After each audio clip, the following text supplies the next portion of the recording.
Hello bookworms, my name is Hilja and welcome to my channel.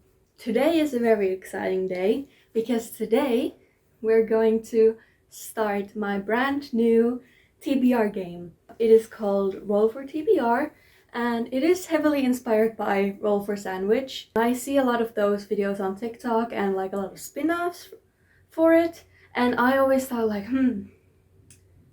is there a way to make that bookish? And that is what I have done. I love watching TBR games so much. It's always clear that the people doing them have a lot of fun, and that fun like radiates off of them, and they are so fun to watch and sometimes even play along with. And it's just like the amount of creativity that goes into them is just so fascinating, and I just love to see it, and I always knew that I wanted to make my own one.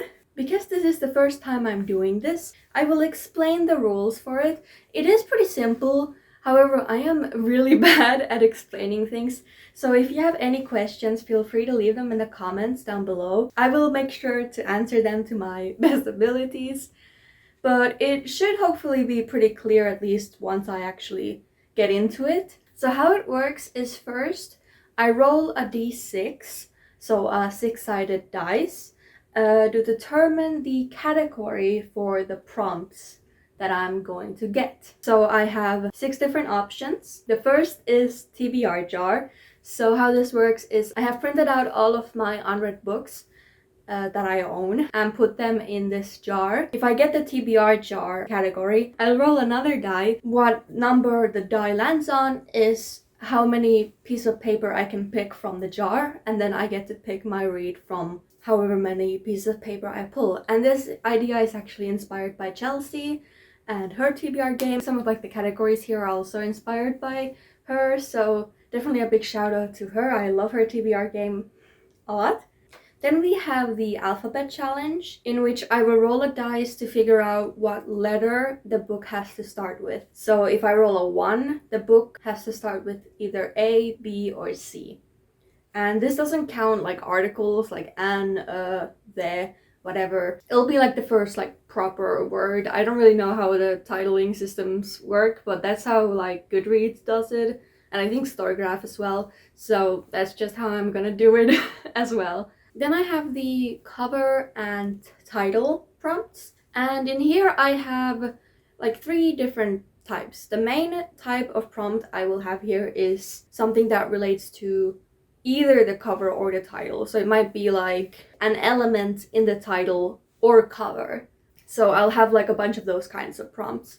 But then I also have some prompts that are specific to either the cover or the title. So I might have something like 1-word title or title that's 10 to 12 letters. And then for cover, there'll be different ones like a beautiful cover, a cover that's illustrated.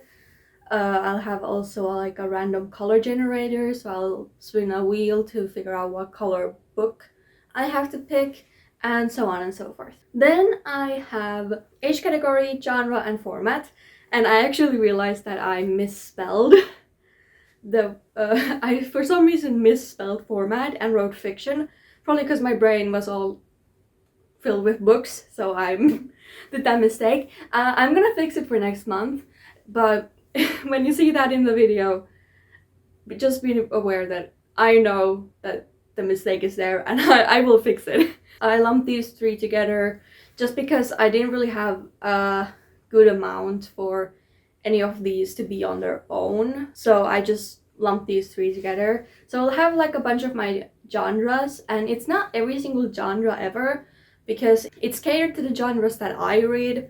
So I honestly don't read classics like ever. I own like 1 classic, so classic isn't gonna be a prompt on there. Neither is literary fiction. I don't own books from those genres, so I couldn't fulfill those prompts without buying new books, and I kind of want to focus on reading the books that I own already. Then for age category, I've lumped middle grade and children into just middle grade, and then I have young adult, and then I have adult, and that also encompasses like new adult. And then I have format, so that will be paperback, hardcover, ebook, audiobook. It also might be a manga or a novella or a 500+ page book. Then I have the prompt challenge, which means just like general prompts. These are prompts that I couldn't fit under the other categories. So it might be something like a reread, or a book by a POC author, or a queer author, a book you know nothing about, or a book that you've seen on social media. Anything like that, those are under the prompt challenge. And then lastly, we have number 6, which is Haikyuu. Haikyuu is a shonen like sports manga, and I have collected these manga volumes for literal years, and I finally own all 45 volumes of them, but I have never actually read past the first volume, so that's why this is like its own category, so that if I land on this, it means that I don't roll a second dice. That just automatically means that the next volume of Haikyuu is the book for that prompt.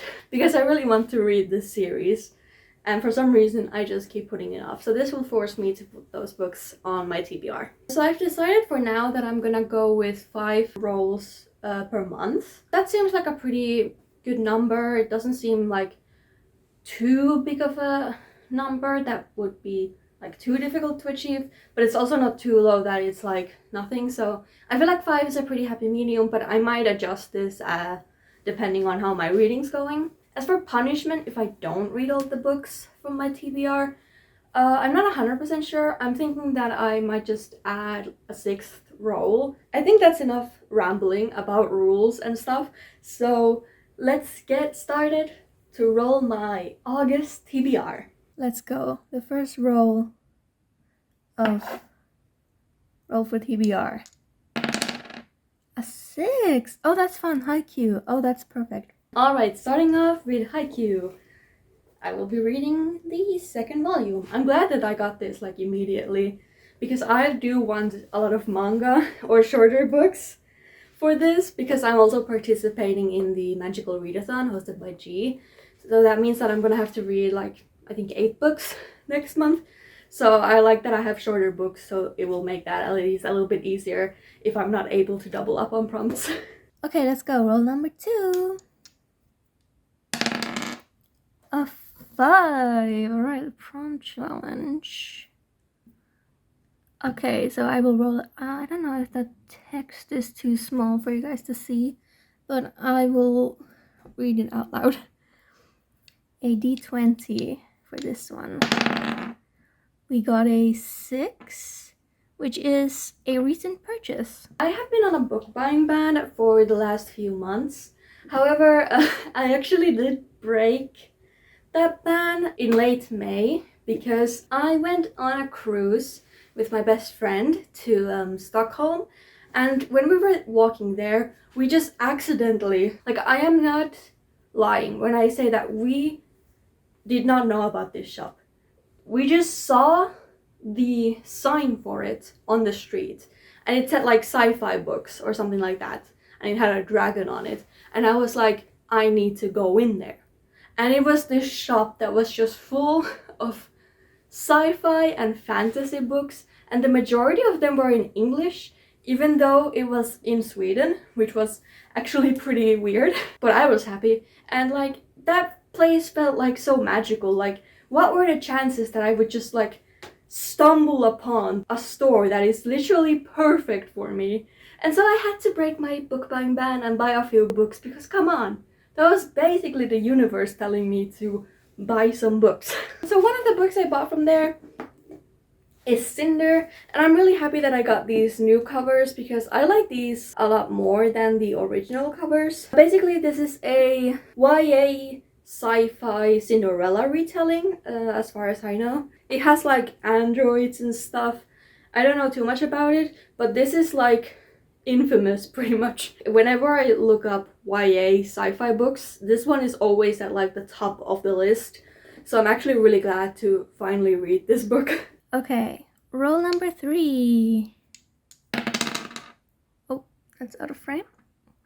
It was a 3. Sorry if I looked like I moved the dice a little bit. I accidentally touched the corner. But it is a 3 for roll number 3 that is fitting.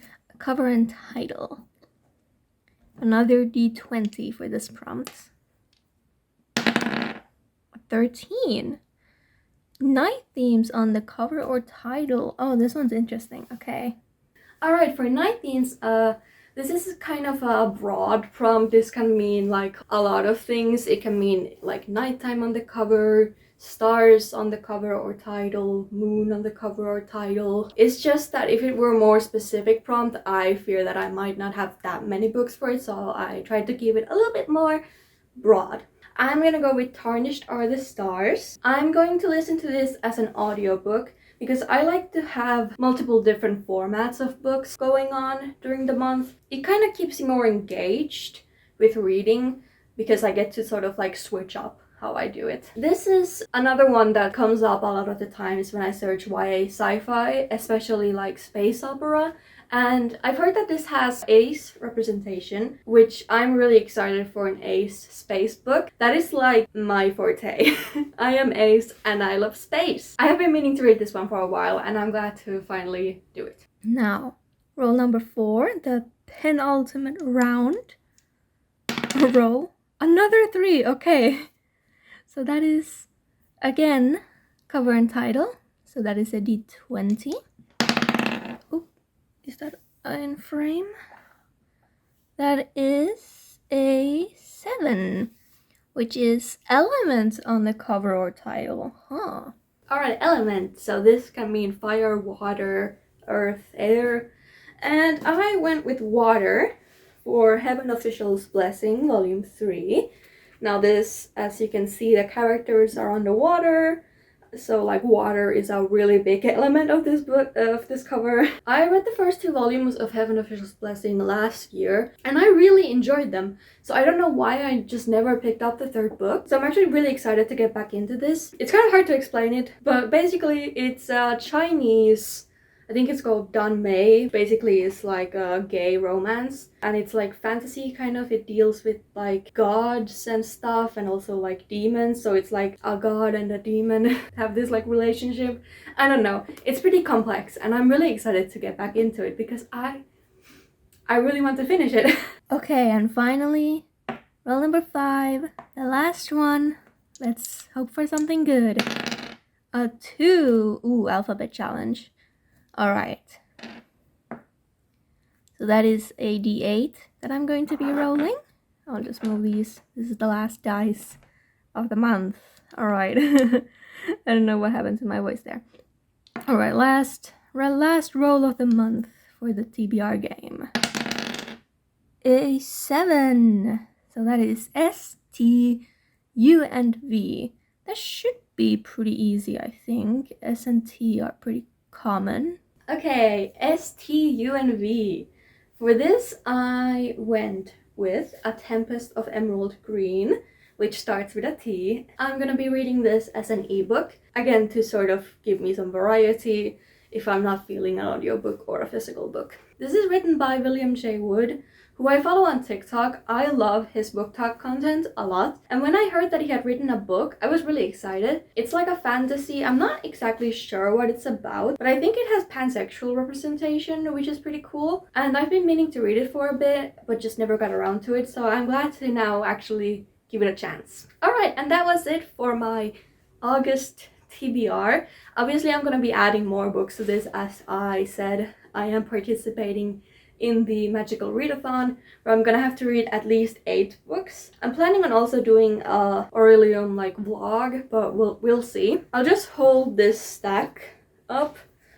Obviously this doesn't include the 2 books that are digital books. This is my book stack, which is pretty manageable when you don't think about all the other books I'm gonna have to read. Alright, that is it for this video. If you liked it, please give it a big thumbs up. Feel free to let me know in the comments on what your August TBR is looking like and if you are participating in G's magical readathon. If so, I would really love to know what classes you're taking and what books you're picking for your prompts. Thank you so much for watching and I hope to see you again very soon.